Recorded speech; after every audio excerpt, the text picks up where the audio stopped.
Yeah, so this is a project that is sponsored by the Office of Naval Research, and the gist of it is to try and understand the behavioral and physiological impact or disturbance to groups of dolphins from Navy sonar. And so it's a very multifaceted, very kind of complex operation of things that we do to find groups of dolphins, to deploy a very large UAS drone above that captures continuous video.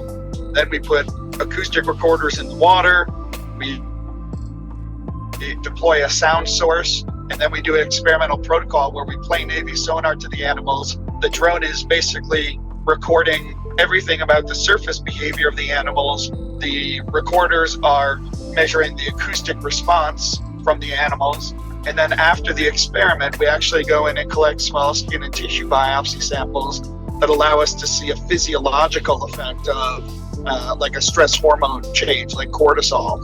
And it's like I said, it's a very orchestrated set of things that really requires the right people, but more so the right platforms and the right communication to make all of these parts kind of work together.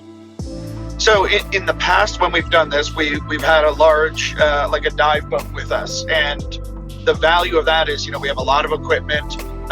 We use the shore-based team to help us locate animals around Catalina, but very oftentimes we've got to go a bit farther afield. And so having a platform that is high above the water, that can carry a lot of people, that can get to these places and help us, locate animals is ideal. We also, need a platform to fly the drone from safely and to recover it from, and just sort of use it as a base of operations, because all of the other work is done from small, Zodiac inflatable boats. So having a sort of a mothership as a central platform for us all to meet on, people to sleep on and eat on is really critical.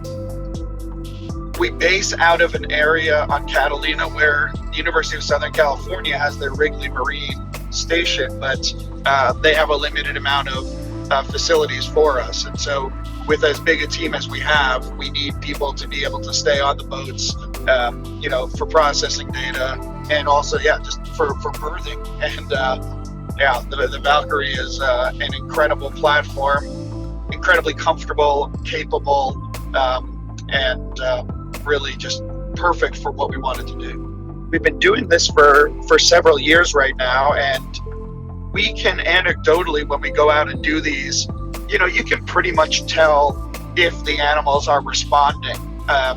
And we see that as like a change in direction, or the animals kind of cluster together.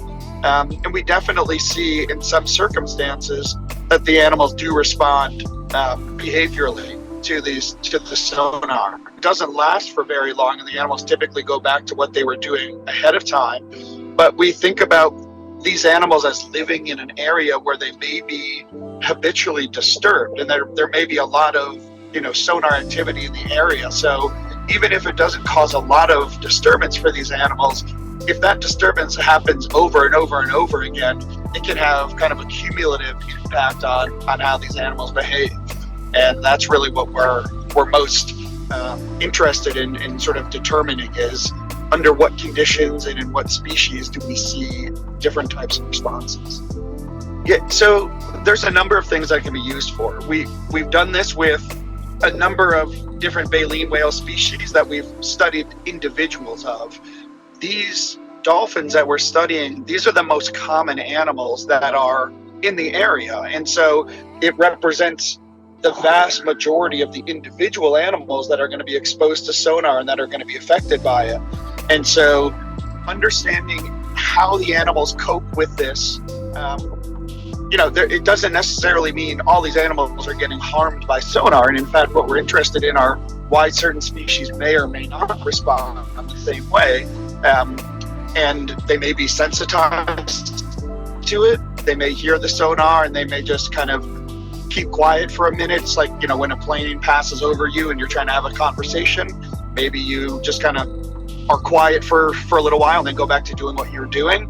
But the fact that these animals live in these areas and haven't been displaced means that they are likely figuring out a way to work around this kind of a disturbance in a way that still makes it beneficial for them to be in that area. So working with the Navy, trying to engage with them and let them know what our findings are, and hopefully that can be used to help develop some mitigation strategies for if you see large groups of animals, whether or not you change, if and how and where you, play your sonar signals. That would be a really nice step forward.